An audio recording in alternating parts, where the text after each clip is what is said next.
Well, hello everybody. I think we're really excited to go live. We're really excited to have Dr. Ciaran O'Keeffe with us to chat, and we've already got somebody from. Did you say New Zealand, Blake? Was it New Zealand, which is fantastic. So I think we'll just do some introductions, get ourselves going before we launch into. I think we'll just before we launch into our wonderful chat with Ciaran, and allow just a bit of time for people to come on and to join us. So we are Beyond Belief Paranormal Events. We are a small investigation team that works out of Vancouver Island in BC, Canada. And I just want to acknowledge that we are on the traditional and unceded lands of the Coast Salish, the Nuchalnath and the Kwakwaka'wakw peoples.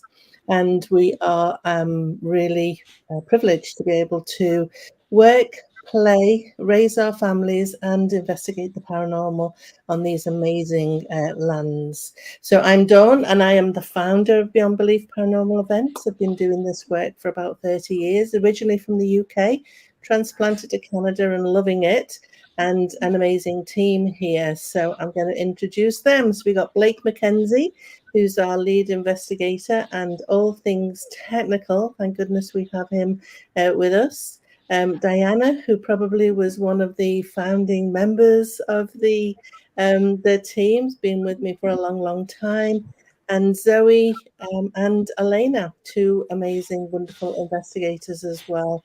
And Matilda couldn't be with us, but she is part of our crew as well. So I think let's just do a big welcome to Ciaran O'Keeffe, Dr. Ciaran O'Keeffe. I'll give you a little bit of an intro, and then we can launch into some of the questions and get going, because people aren't here to see me; they're definitely here to see you, Ciaran. So you are one of UK's leading parapsychologists, and you take your research into the field.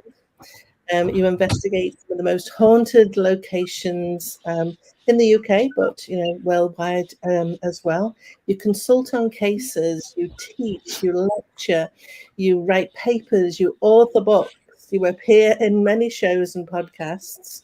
But you're also an associate professor of education and head of the School of Human and Social Sciences at Bucks University.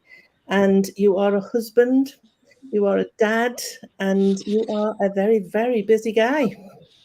So welcome. Yeah, that introduction is an amazing introduction because it makes it sound like I don't sleep. I know. I don't know where So busy. Wow, when you list it like that, I just go, "Oh, when do I have time to you're sleep?" But no, exhausted. it's lovely to be here. Thank you so much, Dawn, for inviting me, and it's lovely to meet you all. I'm so glad that you're here. And I first found out about you on UK's Most Haunted. Of course, I think many people got their first introduction of you on that show. And I think the thing that impressed me the most was really how much balance that you brought to the role of skeptic. You did it in such it was a balance, a balance view. Yes, you were bringing the alternate reasons why something might be happening, but you were so open and accepting, really, of everybody's viewpoint on the show. So I think at that point I became a fangirl. I have stalked your career since then, and probably in the last year I've had just an amazing experience undertaking some of your programs that you offer in your School of Parapsychology, which will be they're all linked in our Facebook Live event, and we'll also make sure that they're linked after the fact as well, because they are amazing courses, and you get to hear from the wonderful Dr. Ciaran O'Keeffe. So big plug for all of those. So thank you for taking the time to chat with us. And I saw on the internet recently you were referred to as the ghost hunting scientist, and I thought that was a fantastic description of what you do. So can you tell us how you got into the work? Yeah, that's a lovely description. I must keep that because I'm always being asked what I do, and it's not always the easiest thing to explain because I am a ghost hunter, or I like to call myself a ghostbuster, but a ghostbuster and a parapsychologist, and there's two complementary but I think very different hats. So a ghost hunting scientist, yeah, it's a lovely way of putting it. Yes, so I'm a parapsychologist, which generally means scientific study of the paranormal, but of course the paranormal is very, very broad. But parapsychology is really only interested in three things: ESP, or extrasensory perception, which covers telepathy, precognition, and clairvoyance; PK, which is psychokinesis; and then a third area of study, which is survival after death, or after death communication. And in the world today, there are several hundred qualified parapsychologists, but only a very small number that get involved in survival research. I am one of those small number, because I'm fascinated by it, but also fascinated by it because as a boy was fascinated by ghost hunting and ghosts. So I've kept that fascination and that passion, and I still ghost hunt, but also I'm a scientist, so I'm involved in scientific study of this sort of stuff in a lab, but also out in the field in haunted locations too. So you said that your interest in ghosts kind of started as a boy. Did Yeah. you did you have experiences? Was that what kind of got you into it? It's interesting because lots of people talk about experiences they had, but one of the first ghostly experiences I had wasn't a ghost at all. It was an investigation of an abandoned and burnt down pig farm at the end of my road when I was very, very young, I think about 5 or 6 years old. And we investigated, a little group of us stayed up later than we should one evening. We managed to get permission from our parents and went down to this abandoned farm, and all we discovered was a wasp's nest. And yeah, so went home that night with a lot of stings, very upset group of boys. And that was my first ever ghostly experience. Like I said, it wasn't ghostly, but it highlights to me that I was interested in it from an early age. But even then, when I started reading, when I became what we call in the UK a free reader, I was lapping up any ghost stories. I was reading contemporary authors, Stephen King, specifically his short stories, James Herbert, Clive Barker especially, but also the classics, M.R. James, H.P. Lovecraft, even to the extent where my parents were genuinely concerned about my reading material. But there was something there in terms of an interest. And I don't genuinely know where that came from. There was an experience I had a little bit later on, so kind of prior to my teenage years. The family holidayed in Devon and Cornwall, and there's an old fishing village called Clovelly in Devon. And we were walking along the seafront, walked past this cave, and I got a real chill on the back of my neck. I thought, well, that's a bit odd. And it was that typical hairs go up on the back of your neck, just a real chill. Didn't think anything more of it. And then we went into the tourist office to find out. There was a kind of a newspaper spread showing that 150 years prior to that point, there was a cannibalistic family that were holed up in the cave. And the local population had gone down significantly because of the presence of this family. Now, you could immediately associate the two, that family and my experience. But it was interesting that even at that early age, I was thinking, oh, that's interesting, but it feels like coincidence. And how do I know that it's actually the cave? And they did a bit of research. So I was already kind of in that investigating mind of just not completely accepting straight away. But always been fascinated by ghost stories. But actually, the turning point for me in terms of making it a career was age 13 and seeing the film Ghostbusters. That was it. That cemented my interest in the field. So yeah, not really not an experience as in what you're asking early on in my life that influenced. We can talk about other experiences later on, but certainly not early on in my life. That's a fascinating story about the. I mean, who'd have thought that there were cannibals living in I caves know, in lovely Devon. in lovely Devon? I mean, it is lovely, but cool that you had that experience. So I'm going to be jumping from some questions that are coming up in the chat and some questions that we've got prepared. There was a really cool question. What have you got in your mug, Ciaran? Oh, should I show it to you? What have I got in it? In it, I think it was. Oh, What's in your mug? okay. Sorry, this is not very rock and roll, is it, for a Saturday night? I've actually got a lemsip in here.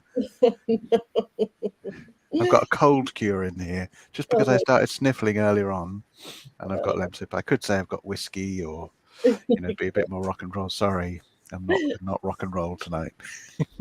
well, you're in good company because Blake's poorly with a cold as well. So the two of you can live to your heart's content. Brilliant, partners in crime.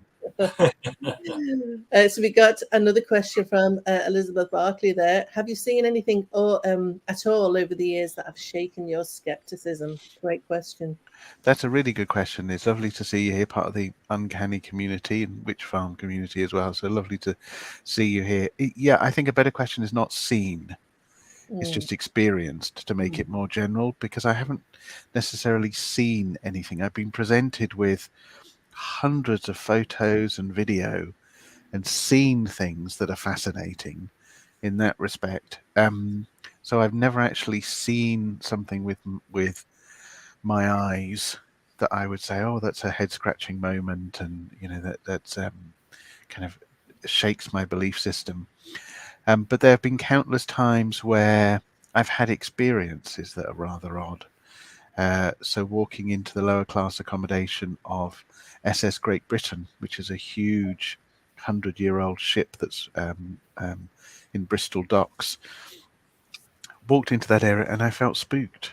And I wish there was a better word for it, but there isn't. As soon as I say spooked, I think people understand what that means. You just get that sense something's not right.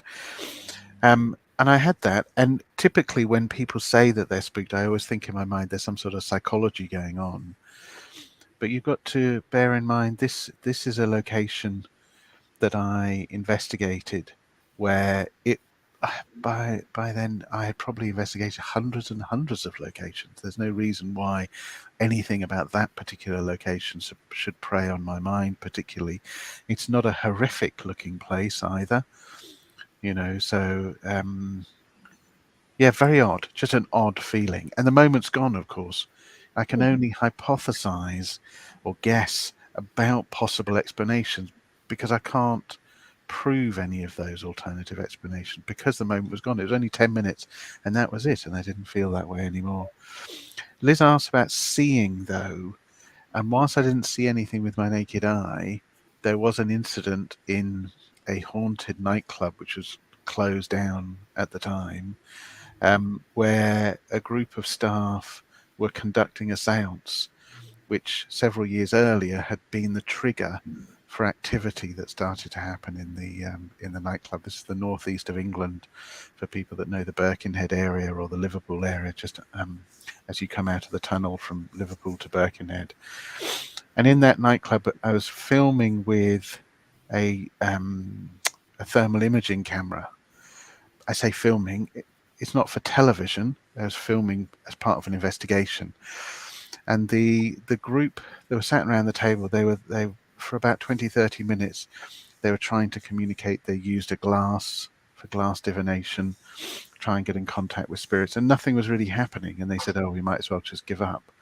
And I said, don't do that, because this is a rare opportunity that you're all sat here. This happened, the last time this happened was 2 years ago. The nightclub is now closed. You're no longer staff here. The chances of this happening again in this location is next to zero. Mm-hmm. So at least give it another 5 or 10 minutes and then we can always give up. What I didn't tell them was that on the screen of the thermal imager, I always have these cameras set to black and white. So people are familiar on paranormal shows. It's all very colourful. It looks like the Predator film in terms of the different colours. I always have it set to black and white. The reason why is because on certain models, if there's a drop in temperature, it shows as green. And so you can instantly tell that there's a drop in temperature. I didn't tell the group was that I was seeing what I can only describe as a green fog approaching the group. It was kind of traveling almost along the floor towards them. They carried on then on my instruction, and after a few minutes they said, "Oh, it feels like the energy's building now." And then they started to get movement with the glass, which I'm skeptical about, but they were getting interesting things from their perspective and felt like there was an energy present. And of course, as they were saying this green fog of cold temperature had approached the table and kind of was enveloping the table and almost just hung round the table for about 20 to 30 minutes while they were allegedly communicating with spirit. And then one of them said, "It feels like the energy is now dissipating. It feels like it's going in some way." But they were saying it as that green fog was just going like that.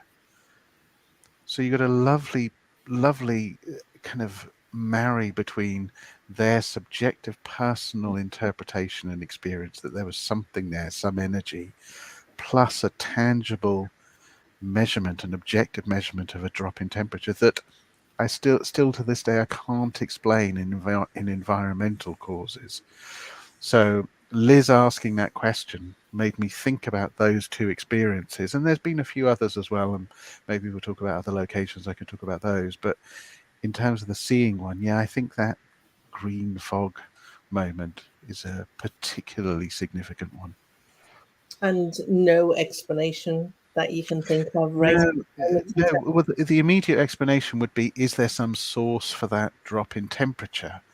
Um, you don't see ghost groups use them anymore, but back in the day, about 10 years ago, we always used to have these little USB loggers. They're just kind of small plugs that you could plug into the computer to click start, and then you could place them wherever you want to, and they measured temperature and humidity. Plug them back into the computer and immediately showed a graph of anything up to 48 hours you could leave them for.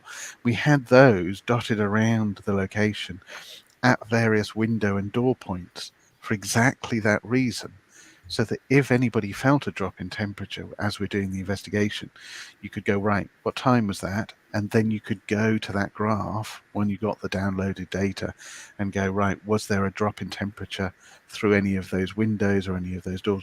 And there was nothing. Very odd. That's fascinating. That is fascinating.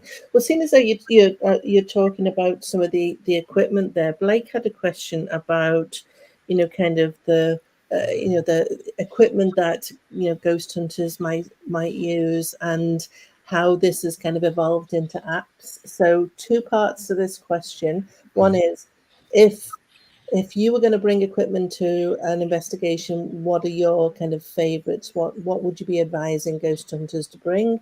And then the second part to that question is, what are your thoughts on the ghost hunting apps that are out there? Okay, so great question, Blake. Thanks for that. The first question about what would I bring with me to a ghost hunt is a two-part answer. The first part is very simple: me. And I don't mean that as an arrogant, anytime you do an investigation, you take me with you. I mean yourselves. We're the best detectors of ghosts. Genuinely. If you think about the locations that we investigate as ghost hunters, the vast majority of those we're investigating because people have reported experiences.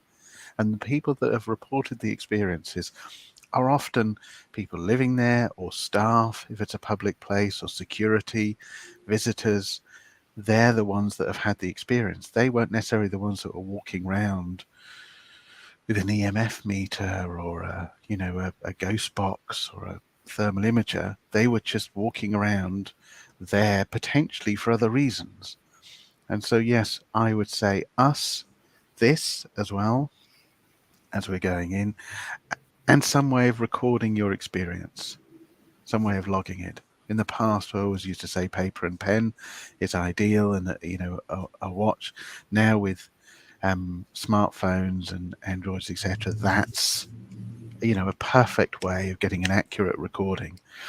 You have an experience, you immediately start typing into your phone, and of course it's time and date logged, exactly the experience you've had. So that's the first part of the answer to question one, which is what would you bring with you is that. I know there are potentially people out there listening who are screaming and going, come on, Ciaran, give us, what is your favourite piece of kit?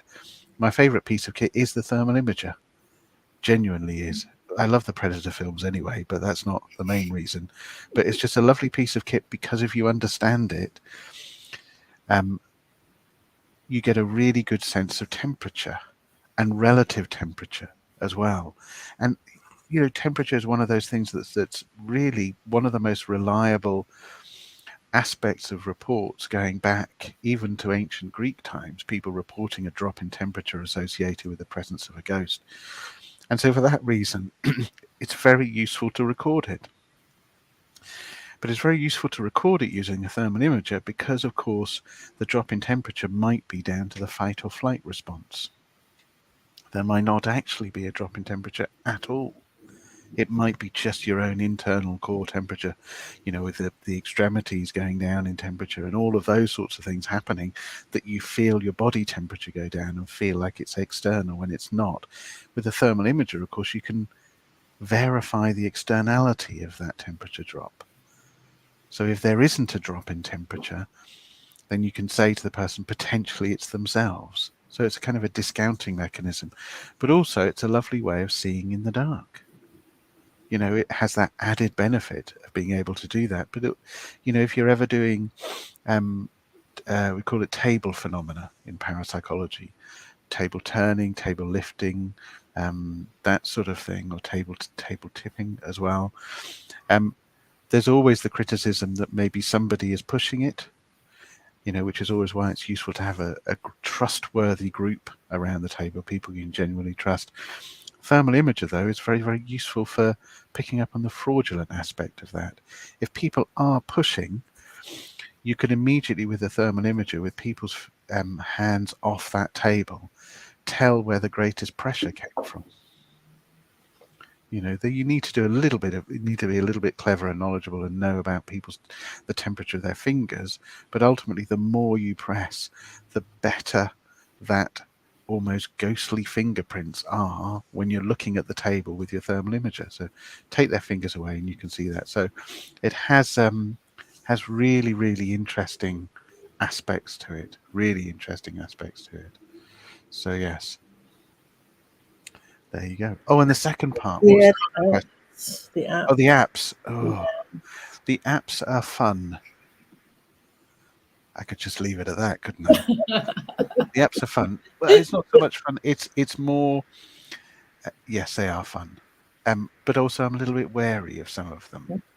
You know, there are aspects of the way that smartphones work that are very, very useful for things like vibration and movement. You know, there's some very accurate internal mechanics at play there in terms of being able to pick up on vibration and that sort of thing. The development of various ghost apps have to be very careful, though.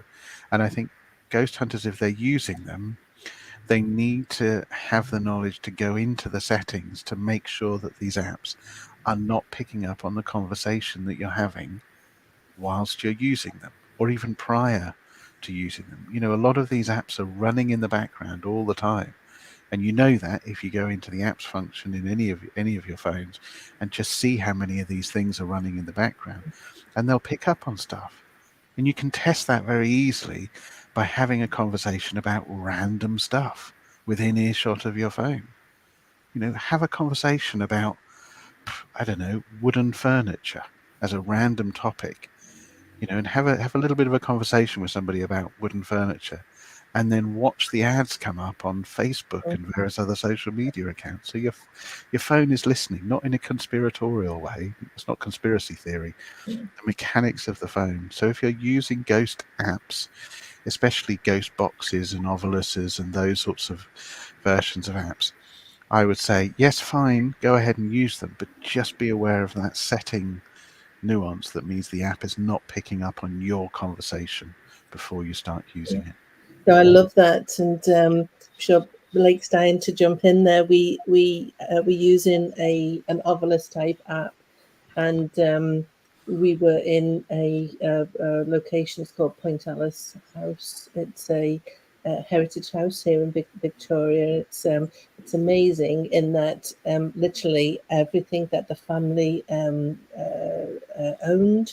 it still exists there. So it is like a living history museum. It is a little gem here in Victoria. And we were outside one of the bedrooms of was it Kathleen O'Reilly, and we were communicating perhaps with Kathleen, and what came through the device was Kathleen and then O'Reilly, which totally blew our minds, but got us to that place of is the device listening? So we did reach out to the developer and ask about the lexicon that they had kind of included, and they said all of the words were in the English dictionary. So Kathleen would have been in there, but not O'Reilly. But we didn't get an answer about whether or not there was some sort of, obviously, listening device around there. But that was just quite interesting, really, that happened. Blake, do you want to add anything to that? Yeah, I think that's just. I think you hit the nail on the head, Ciaran. My concern's always been about AI technology. It's there to learn what you're saying, and yeah, there's a definite correlation between app development and developers where I think there's the risk. Let's just say your area that you're investigating is now being spoiled potentially from, having AI technologies listening in and giving you a response rather than a legitimate response. So, I mean, everyone has Alexa, or they have, talk to their Google, or it learns your voice. It can learn words you've said. As I said, you could talk about wood furniture or something like that, and and it will come up with something. Yeah, exactly. I think you hit the nail on the head where you said, concern, and I think that's it's fine to use these things. And Dawn, you're saying about an impressive circumstance there, but it's just that awareness. As long as you're aware of these issues, and you put systems in place to control it, then I think it's absolutely fine. Cool. And you got me all excited at the start when you said bring you on all the investigations. I'm like, yeah, come on. I'd have to be bilocating, wouldn't I? Hundreds and hundreds of times all over the world. You would. A useful skill to have. Yeah. I was just looking at some of the questions. So, where in the world? That was the question that I was gonna scroll back and find. Like, so we're kind of psychically connected. So Bethan says, where in the world, if you go right now, would you love to investigate? Brilliant question. Another uncanny community person. Beth, lovely to see you. Where would I? Well, there's two places. There's one that people will know, which is Alcatraz. I have not investigated Alcatraz, so I've been lucky to investigate some amazing locations worldwide, but I've never done Alcatraz, so would love to do that. The other one is Bokor Hill Station in South Cambodia. Just a phenomenal place. So I, type in Bokor Hill Station now into Google if you're listening, and click on images, and you'll see the sort of place that I'm talking about. Essentially, a place in Cambodia that was built for French colonials at the time, back in kind of the 1920s. But over a 9-month period, there were over 900 people that were killed in the construction of Bokor Hill Station and kind of that area. But the French colonial buildings are all derelict now. It's like a whole, almost like a self-sufficient village. But all of those buildings, luxury buildings, are completely derelict and run over. And it has an archetypal Hollywood ghost story feel about it, but it has a fabulous history, and it's incredibly remote as well. And also it's quite, exotic. Cambodia as a culture as well has some amazing stories associated with it and some amazing interpretations of ghosts. So yeah, to Alcatraz that everybody knows, and then Bokor Hill Station, which people might be less familiar with. Definitely those two. Bucket list destinations. Yeah. So absolutely. linked to that, then, what are your favourite investigations that you've done to date? What are your happy places? One of my happiest places is Hampton Court Palace, southeast of London, kind of Kingston, Teddington area. For people that know, Hampton Court Palace, it's associated often with Henry VIII, but has a huge history in terms of the number of residents there, and a fabulous palace, one of the royal palaces, and just stunning place. And that's one of my favorites for two reasons. Number one, because when you look at the ghost stories about people's experiences, they go back hundreds and hundreds of years, and they're documented as well. When people visited the palace, they were encouraged to, keep accounts or to sign a visitor book, but also a lot of these people kept diaries. So there's a curator that's been responsible for collecting all of these stories, and there's written accounts of ghost stories going back hundreds and hundreds of years. And I think that itself just makes it amazing, especially when the vast majority of the ghost accounts all coincide with particular areas of the palace and the nature of the phenomena. So it's not just random stories all over the palace, particular areas associated with hauntings. One of them, now known as the Haunted Gallery because of its fame associated with certain ghost stories. So love that place, but also love it because I was part of a investigative team that were there 22 years ago, and I lived in Hampton Court Palace for 2 years. Not 2 years, 2 weeks, sorry. Can't complain. Lovely place to stay as a ghost hunter. But it did give me the opportunity to walk around with security at night and see parts of the palace that you would never see otherwise. So Hampton Court Palace is in my top 10, and some other ones too. Hever Castle, another kind of royal association. Oxford Castle, which is not far from where I'm sitting right now, which is one of the oldest buildings in Oxford. And people that know Oxford will know how surprising that is. But Oxford Castle, it developed very quickly in its history into a prison, and it's just one of those places where there's lots of emotion associated with it, lots of very negative emotion in terms of the experiences people were having at that location. So that's kind of UK based. If I go over the Atlantic, over the pond, then Eastern State Penitentiary would be one of mine.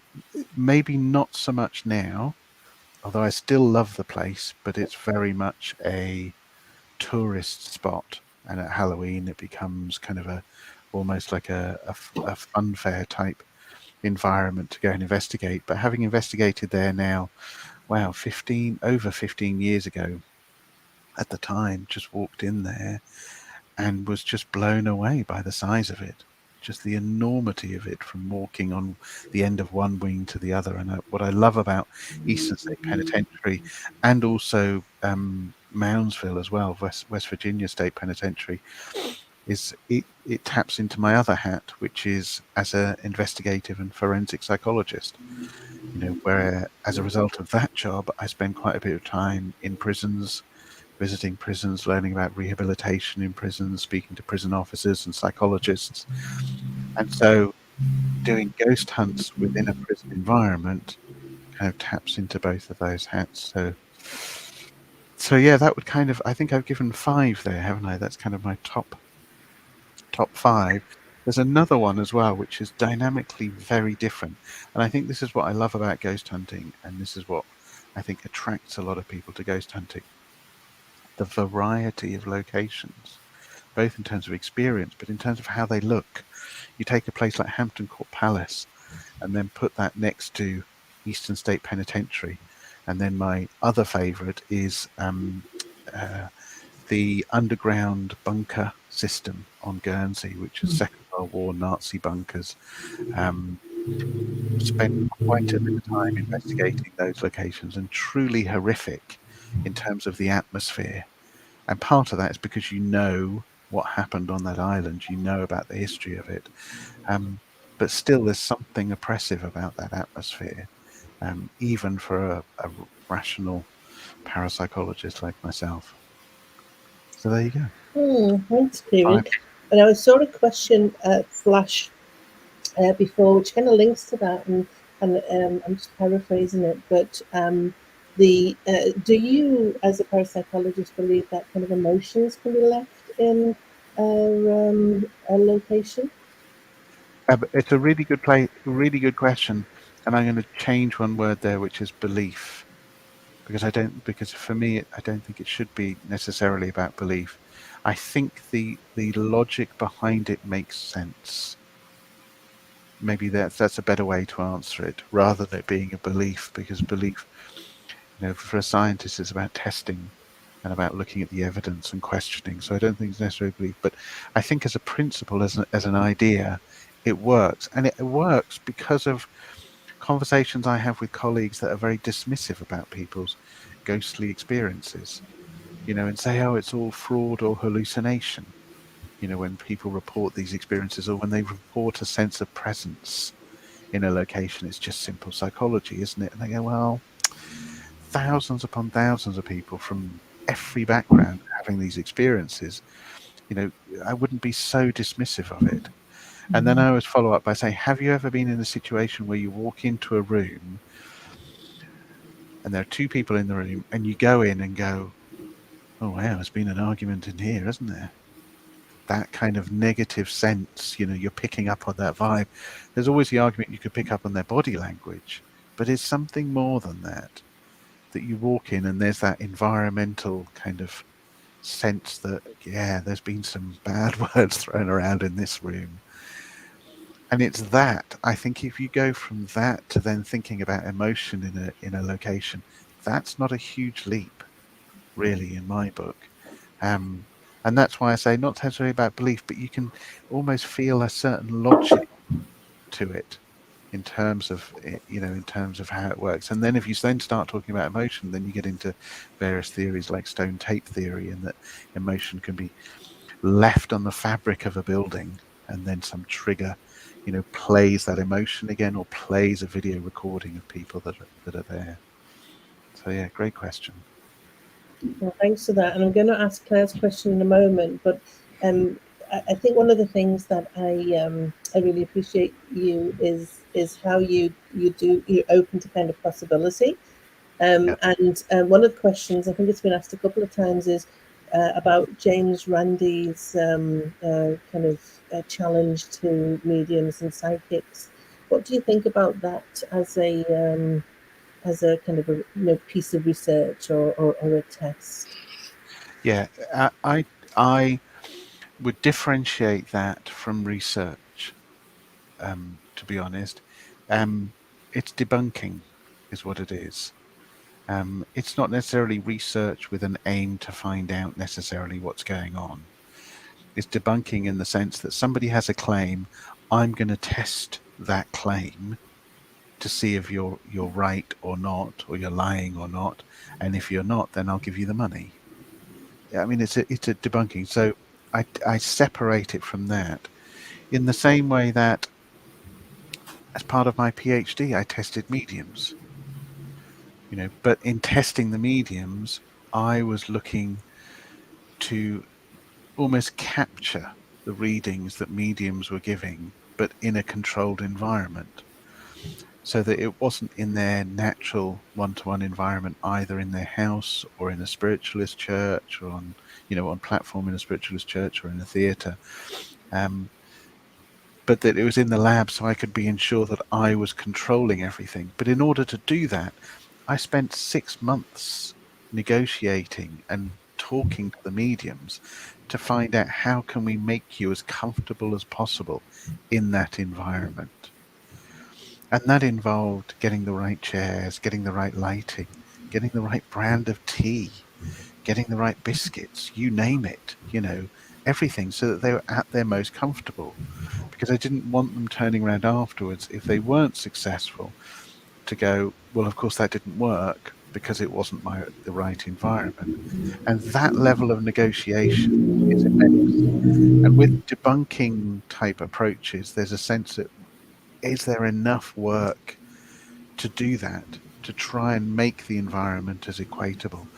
But it's all about that. It's all about that end aim. So I think there's a value in it for people who are more cynical and more debunking focused. I don't know if there's necessarily the value in it for skeptics like myself, and I mean that in the true sense of the word, which is open-minded but questioning. I love that. And so then, Claire's question: what are your heroes in the parapsychology field? My heroes? Oh wow! Oh, a number of different heroes actually. Harry Price is one. So a lot of people know Harry Price because of ghost hunting and Borley Rectory, which is said to be the most haunted house in England. So yeah, I would say Harry Price is one. There's lots and lots of writings that Harry Price has done. Lots and lots of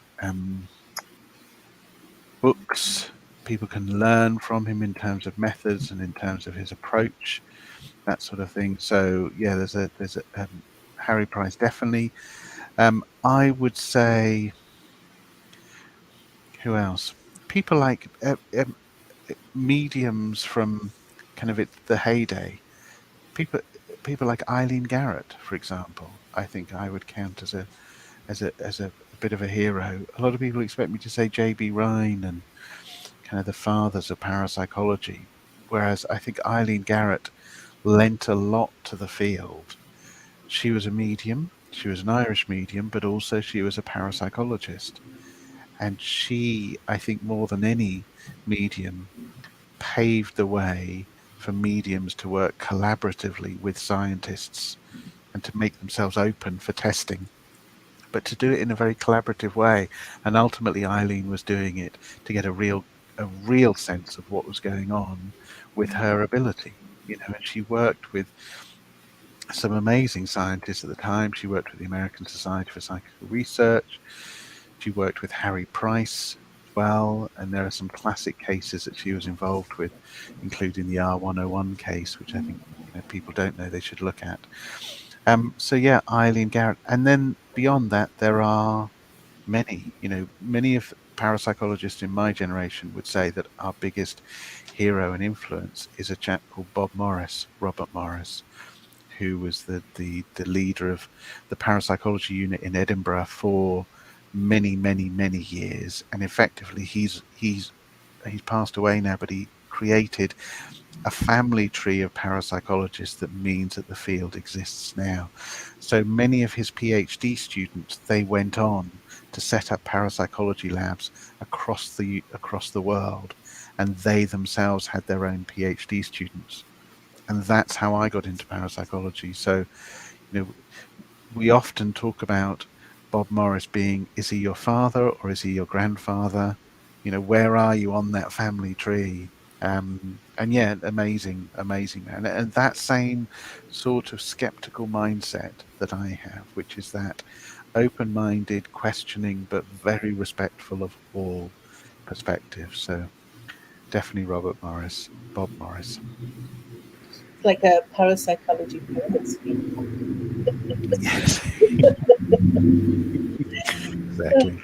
So Elizabeth is asking, and I'm sure we all want to know this, but any plans for your own podcast? Yes, but maybe not in the way that people think. So I've been quite fortunate to work with Danny Robbins on a number of podcasts. Currently we're doing The Witch Farm. Previously we did the Bessie Poltergeist. I've worked on some of his Uncanny podcasts, which is amazing. Prior to all of that, I worked on Haunted podcast with him, and I love it as a media type. I think it's a lovely thing, especially because I'm based in the university and I'm always trying to get students to focus. With a podcast, it feels like you do need to focus. You could be driving, you could be jogging, you could be walking, but often people sit in front of television and they'll be on another device or they'll be distracted. Whereas with a podcast and with headphones, it feels like you actually need more attention. So yes, in response to Liz, yes. And it's going to be something that's based around if I were a ghost. So if people look at my Twitter page, I think one of the first tweets on there, or the pinned tweet, is I've been running for the past 3 years a research project asking people to finish the sentence, "If I were a ghost, ...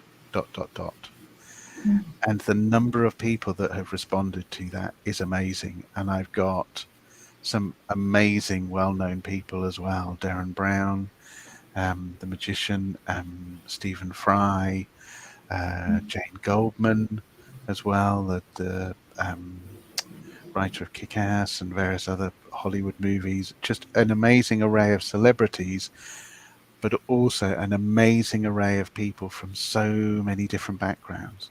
And initially it was a bit of fun, but now it reveals to me an interesting aspect of people's beliefs and their thoughts on ghosts. And I'm going to use that in my podcast. So all of my work on Danny's podcast and other podcasts as well, I'll be using that experience to do If I Were a Ghost. And I'll be bringing in some of my friends and colleagues and scientists and members of the public to answer that sentence, finish that sentence live, and then it forms the basis then of a conversation. Oh my God, I can't wait. When is this happening? It sounds fantastic. I think it's watch this space. Watch this. 2023 is going to be a big year. Because of course you've just got all the spare time, haven't you? Yes. Just keeping Dawn happy. Exactly. No sleep. So Loz from Oz says, how does Ciaran equate this surge in fake paranormal investigators on YouTube today in relation to the previous fake paranormal surges after each World War? Wow, interesting. That is a very good question, and I would say exactly the same. Exactly the same. That it's the same attention-seeking and fame-hungry approaches that followed each World War, and we're getting that now with YouTube. It's just a different medium, isn't it? Effectively, you know. Whereas post First World War and Second World War, it was all face to face. It was in seances. It was readings. Now it's all ghost hunting on YouTube, but it's the same sort of fame and attention. But also there's potential. There's, you know, I'm not sure of how equatable it is in terms of the income side of things, but there's a definite psychology to it. That's not to take anything away from what happened after each of the world wars, or to take anything away from some good stuff that is on YouTube, because there were some interesting individuals that were involved in seances and giving readings, and some also interesting ghost hunters post World War. Eileen Garrett, of course, is an example of one of those, you know. But it's just the fakes and the frauds give the others a bad name, you know. And I think Loz asked a really, really good question there about the proliferation of this fakery on she says YouTube. I'm going to widen it and say social media. So many different platforms, and I think at the moment YouTube is huge. I think TikTok is probably bigger, and just hoping that TikTok lawyers aren't listening in. I don't know if you're allowed to point fingers at social media, but yeah, I think the proliferation of that sort of fake activity on social media, just, it doesn't help us. It doesn't help genuine researchers. No, and I know, just kind of reading your book Ghosted blog, it's amazing. You can download it as a Kindle, but you can also buy it in its wonderful form. And you know, you talk about kind of, you know, I can't think of the term now, but like community research. So you know, ghost enthusiasts, ghost groups actually being out in the field and doing research. But of course, we need to be doing that from, you know, that good kind of balanced and skeptical view as well. Absolutely. Yeah, I think the whole idea behind the book Ghosted was we were a bunch of researchers, we call ourselves the Global Ghost Gang, that had been doing research, and not for long actually, only for about 2 or 3 years, but we became very quickly a factory line of research looking at haunting experiences, whether it's the environment or psychology, doesn't matter what it is.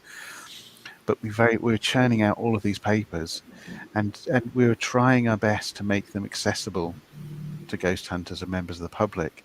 which we did with a lot of them. They're called open access publications in some of these scientific journals, so you don't have to pay for them.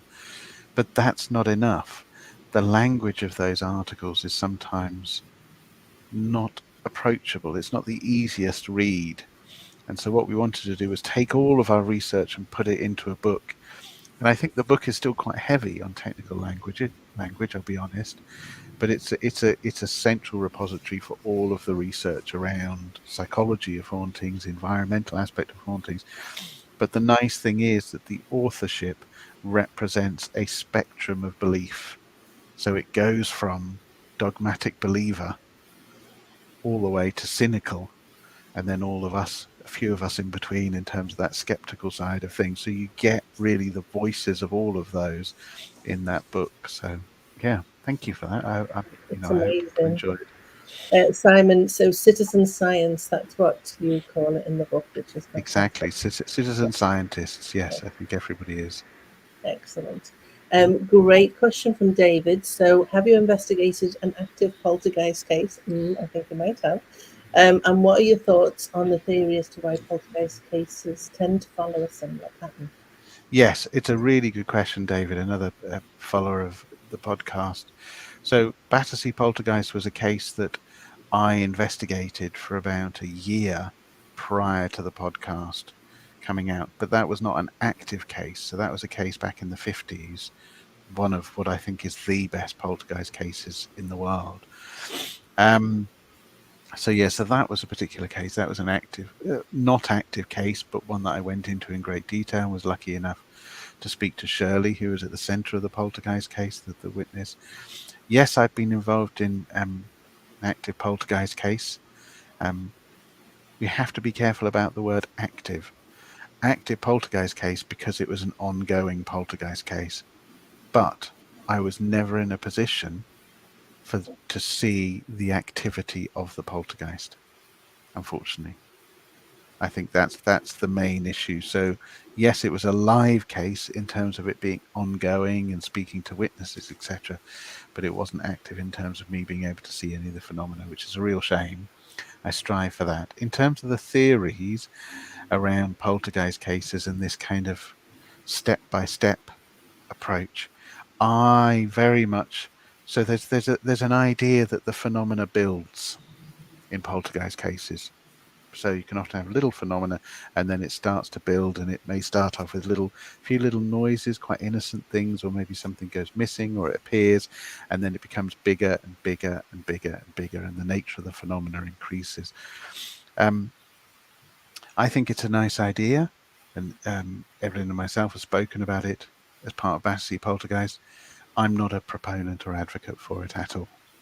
And the reason why is because I very much buy into some of the research that was done by Alan Gauld around poltergeist cases when he did a survey of 500 cases from 1970 all the way back to, I think it was 1850, looking at 500 poltergeist cases and looking at the characteristics. And what you find is that there isn't the reliable step-by-step approach that you would think. And the reason why it's not necessarily reliable is because at what point has the poltergeist started? We may hear about the case and the witness may say, it all started with boom. But actually, my experience speaking to some of these eyewitnesses is that's the point where they think it started. But then there's months and months of other stuff that happened that you could equally contribute or attribute to the poltergeist that they never even thought of. They had ignored little knocks that happened, or they had ignored a sense of presence, or they lost their keys one day and they couldn't find them for a couple of days, and suddenly they appeared where they thought they were. Those sorts of little things that they didn't really attribute too much, but there was a significant event, and then there was the build from that. So that's what I mean in terms of I'm a little bit reticent about creating a model of how poltergeist cases work. But also I'm reticent about, supporting a model, because also I think that we're maybe doing poltergeist cases a disservice by calling them poltergeist cases. I think we should call all of these cases haunting cases. And I don't necessarily think we should differentiate between the two anymore. I think there's too much overlap. And as human beings, we too quickly go into this idea of let's categorize, let's label. Oh, is that a poltergeist case? And then what you're doing then, of course, is interpreting everything that's happening in relation to the poltergeist. And you're ignoring the fact there might be some haunting aspects to it. So lovely, really lovely question, David. And I hope I've answered that for you. And if for anybody that's interested, you have a fantastic course on investigating poltergeists. That's right. It was Yes. one of the first ones that I did, and it's pretty cool. You get to explore all of this with Ciaran, the research, some really good examples, the ones that you probably haven't even heard of, and you get to listen to some EVPs and see if they're saying what they purport to say. It's a really, really good program. So plug for that one. Oh, and thanks, Blake. You popped the link there into the chat. So Simon, does citizen science impact on research in the labs? I'll be very honest. Some parapsychologists or some psychologists would say yes, it does, and be very open. I would say no, and I'm being very honest about that. And I think it's wrong that it should.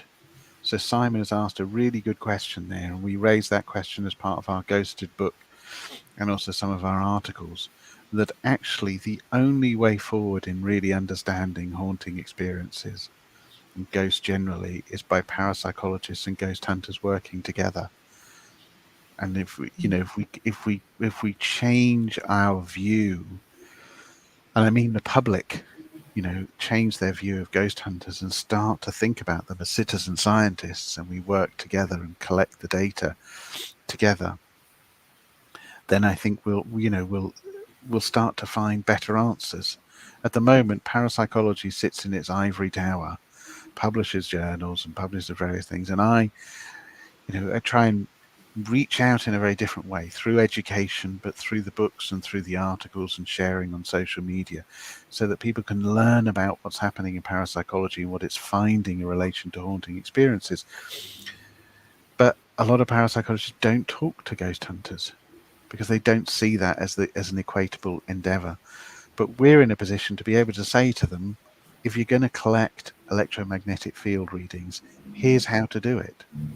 And if you do it, then please provide us with the data. There's a great researcher, Hayley Stevens, that I know at the moment is kind of working in the background to look at forms and kind of data collection forms that would mean that there's some sort of consistency with ghost hunters, so that data can be all accumulated. But it's not just that. People's experiences and people's reporting of experiences is the bread and butter of why parapsychologists are interested in ghosts and hauntings. And all of you are out in the field having those experiences. So continuously having these conversations where we're hearing about your evidence and hearing about your experiences, I think we need to constantly do that to get an understanding of what's going on and to keep our passion in it as well, the same way that yourselves hearing about the research we're doing. So really good question. Love that question, Simon. Thank you. You've done it again, Blake. You've read my mind. David John Lawrence Eldridge, question about ethics, one of my really kind of passion topics. So ethics can be an issue in the field. How do you think responsible paranormal ethics can be spread so those new to the field investigate and research in a healthy way? As you know, Dawn, and many others listening in, Liz and David Stevenson, various others, I'm a huge advocate of what I call para-ethics, which is a word that I've coined. Too often there is a complete lack of ethics in investigations. There is a lack of ethics in apparent paranormal experts lending their input. And when I say paranormal experts, I mean everything from ghost hunters to mediums to psychics to demonologists, heaven forbid, and various other roles. And a complete lack of ethics, but a complete lack of awareness of ethics as well, and how much damage can be done, especially when you're working with members of the public, how much damage can be done in the way that you investigate and the way that you come across and the way that you deliver conclusions and the conclusions that you come to. So that's my little soapbox moment. But how do I think responsible paranormal ethics can be spread to those? I think it's again about sharing. So I've published a set of ethical guidelines on investigating haunting experiences, which I'm happy to share. And I think on my ResearchGate page, there should be a link to a free article on it. So ResearchGate is a repository for academic articles, so it should be there. Then subsequent to that, the organization ASAP,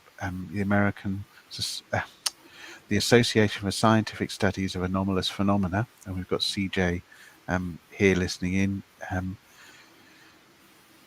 They and CJ worked on ethical guidelines for their organization, but also ethical guidelines for ghost hunters generally, but also for the people that are allowing ghost hunters into their houses. And I think, in answer to David's question, the way that we can kind of spread this idea of ethics is by sharing these things. So by sharing articles, by sharing guidelines, by sharing links to websites, and we're seeing an increase. I'm getting the sense of from a few groups that we're starting to see some of these ethics pages there as well. So there is an increase, but it's still a genuinely horrific field when we think about some of the unethical practices that are going on. And my particular favorite that still horrifies me is when demonologists walk into a location or walk into a house and somebody says, I feel like, there's somebody here, some sense of presence, and the demonologist goes, yeah, it's a demon. Demon is out to get you, and they have no idea of the impact of that simple statement. And of course, you have an amazing course on demonology as well. Yes. I'll just be your little support person. Wonderful things that you do. So many things. Yes, exactly. So many things. Really interesting question from, I'll just read. So Claire says, on behalf of the uncanny community, which of the stories from the series made you think, hang on a minute, I can't explain that? Explain the uncanny community. Oh, well, uncanny. Well, yeah, let me change that. Let me start with that. So thank you very much, Claire. Again, uncanny. So uncanny is a podcast that's produced by Danny Robbins and Simon from Bafflegab. It's on BBC Sounds, and effectively each episode is a ghost story, but in certain circumstances the ghost story continues across 2 or 3 episodes if it's a big thing. But that's effectively it, and it's kind of it's Danny investigating these cases, and occasionally he'll bring in experts like myself. The uncanny community will know what I mean when I say bloody hell, Ken. Because that's a phrase from a particular uncanny episode, which is the haunting of Allenbrook. So it's room 611. That would be a particular case where, even though the uncanny community, who are the listeners that listen to this stuff, know that I was able to offer alternative explanations, and I think infrasound is a good one, and there's some various other aspects of it we need to be aware of as well. It was a head-scratching moment. It was a tough one, really, really tough one. So yeah, I think that would be my favourite, because of the nature of the phenomena and the different people reporting it, and also because you've got kind of scientists who were involved in that case at the time, who, or at least they were trainee scientists doing various undergraduate degrees, who are now high-flying scientists, neuroscientists and various other scientists, who look back at it and they still go, the only explanation they've got is that they saw a ghost. So yeah, fantastic. Yep. I think I might have to give up work because there's just so many podcasts that I want to listen I to. know so I many. just spend my life listening to podcasts. It's just fascinating. That's one for my books. It sounds good. I saw a question, another question from Bethan. You're asking some great questions, Bethan. Do you ever look into folklore as an area when you're investigating? Yes, I think you need to. I think absolutely you need to. You need to get a sense of the folklore of the area as well. I think is particularly valuable. And I'll be honest, up until about 3 or 4 years ago, I wouldn't have been so concerned with looking into the folklore of a particular area or folklore of particular phenomena. Had I not over kind of during the pandemic period engaged with the Folklore Society here in the UK, and we're looking at some kind of folklore approaches, at least from a parapsychological point of view. How can we incorporate folklore research into haunting experiences? And there's a really lovely crossover with an area of parapsychology that we call paraanthropology. And given that folklore is about kind of this common culture and the sharing of it, but also kind of legends and you know, or the oral tradition associated with particular cultures, that is something that's researched extensively within paraanthropology. This idea that paranormal phenomena is embedded in certain cultures and kind of gets perpetuated and is viewed in very different ways in certain cultures. You know, the Tunguska Indians in Alaska, for example, that area and their views around exorcism and that sort of thing, which becomes kind of more ritualistic behavior. And then the Aborigines and their dream time in Australia, for example. So I love now the whole idea of folklore and looking into that kind of anthropological side of things. Yeah, especially now with the witch farm, which is all about witches. Every Monday, I spend my lunchtime tuning into Witch Farm. So if you haven't caught that yet, it is amazing. We've got the links in the event page as well, so you can check those out. What are we on? Episode 6, I think, maybe. Yes, or is it 7? Maybe 7 on Monday. 7 on Monday, I Monday? think. Yes, I'm excited. I find it I find it very difficult to keep up, but yeah, I think it's 7 Monday.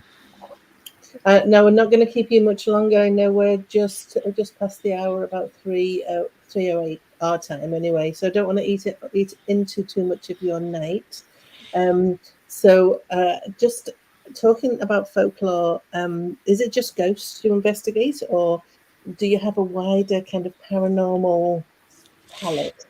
Yeah, I do have a wider paranormal palette, but it's not wide in parapsychology. So I don't tend to investigate telepathy, precognition, clairvoyance, PK, although I have knowledge in that area and I have training and I've done some studies in the past. My area of study specifically hauntings, mediums, poltergeist, but also I love religious parapsychology. So we mentioned about demonology, but one of my particular areas of interest is demonic possession and exorcisms. I find that fascinating, and that, you know, in parallel with my fascination with ghosts as a boy, being brought up in an Irish Roman Catholic family, I was absolutely enthralled by the concept of possession and by the whole exorcism ritual itself. So I'm fascinated by that in various cultures, but also having witnessed an exorcism in Rome, of all places. You know, I find it amazing. And I work with psychologists, neurologists, psychiatrists to get a full understanding of what's going on. And there'll be a paper coming out in 2023, some work that I'm doing with a neurologist in the States about a recently discovered diagnosis that hasn't existed in the medical literature before, and it's only been recently diagnosed. And we look back at some historic possession cases and go, there you go, that's what that was. It has all of the characteristics and symptoms of being that particular diagnosis. So looking at that, yeah, so I'm fascinated by that. But that's parapsychology. But I am fascinated by the paranormal. so I often delve outside of all of parapsychology and look at various things like miracle blood. I notice there Beth is talking about cryptids. I love kind of cryptozoology, and it was only the other day I was off giant hunting in a particular area of England where there's a report of a giant. So yeah, fascinated by all of that.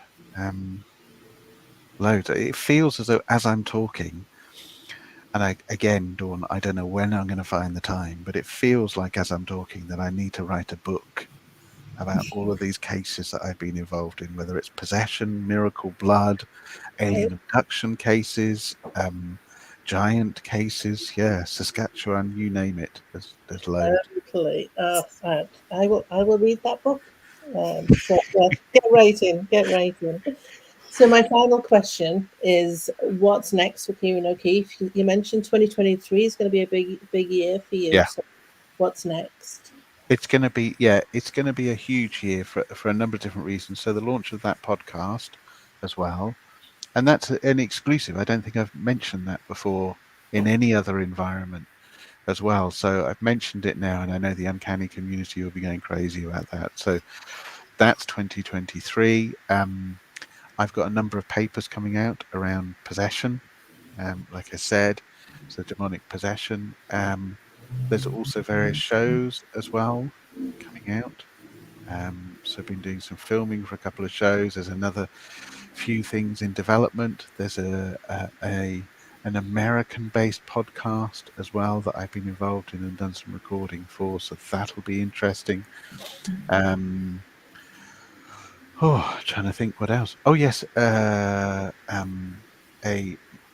manual of ghost hunting, or manual for ghost hunting from a parapsychological point of view. So the experience of writing Ghosted made me think, actually, you know what I need is the same sort of thing that Steve Parsons from Parascience has done for the Society for Psychical Research, kind of a guide to ghost hunting, but it's effectively from a parapsychological point of view.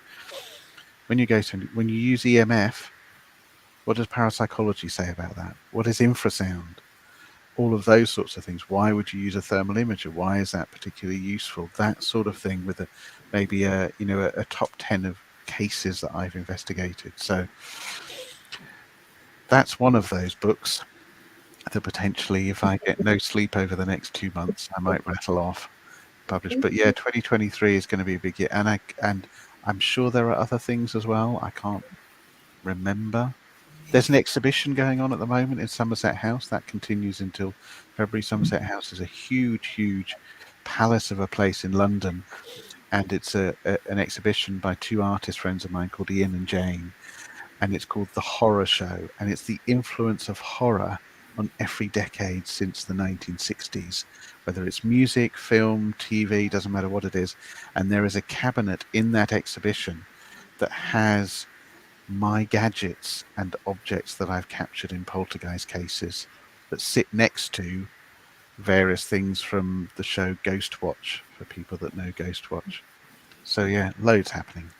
Well, if ever you fancy a little holiday on Vancouver Island, we would love to host you. That would be amazing. Bear that in mind. It's a beautiful place to be. Well, we might even have some Sasquatch show up. That would be amazing. Yeah, if you could arrange that as well, that would kill two birds with one stone. That would be amazing. In the area, there is indeed. Oh my goodness! Thank you so much, Ciaran. You've just blown me away again by your conversation, and just also your humbleness that you come to this topic. You are deeply an expert, but you really don't come across as that kind of egotistical person. So thank you so much. Very, very grateful. Thank you very much, Dawn, Blake, Diana, Elena, Zoe, and to everybody that was listening. It was just, it was a joy to chat to you again, Dawn, but some fascinating questions as well from some of the listeners. So pleasure to be here, and I'm sure I'll come back another time. Oh, we would love that. Thank you. Thanks everybody for joining us. Thank you. Bye-bye. Bye-bye. Bye-bye.